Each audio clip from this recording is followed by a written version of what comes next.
কি সমস্যা আপনার, কি সমস্যা? আমাদের ঘরের সমস্যা, জায়গারও সমস্যা, ঘরের সমস্যা। এইটা এইটুকু দেখে তো এতদিন সিপিএম টিকতে ভোট দিয়ে দিয়ে যাচ্ছে, এতক্ষণ বয়স হয়ে গেল, আমার বেটাকেও কিছু দেয় না, আমাকেও কিছু দেয় না। এই ঘরেতে গলাই মলাই হয়ে সব।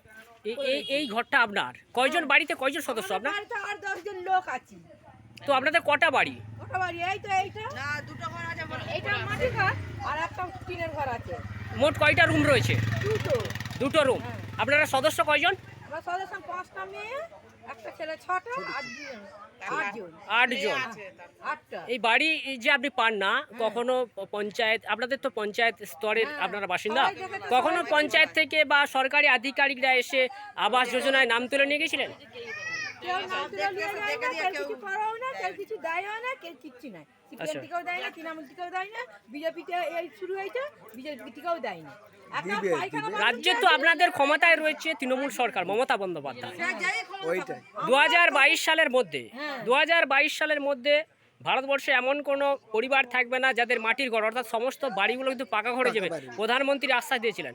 প্রত্যেকটা রাজ্য সরকারকে সেই দায়িত্ব দেওয়া হয়েছিল। হাজার হাজার কোটি টাকা বরাদ্দ হয়ে থাকে, কিন্তু রাজ্যের শাসক দল অর্থাৎ সরকার পক্ষ থেকে কি আপনার দিকে কখনো সঠিক প্রতিশ্রুতি দিয়েছিল? আপনি আপনি আপনি দিদির উদ্দেশ্যে কি কি অনুরোধ করবেন? ঘর দিতে হবে, আমরা কোনো কিছু চাইনি, এখানে আছে আমাদেরকে একটা ঘর। প্রধানমন্ত্রীর উদ্দেশ্যে কি অনুরোধ করবেন?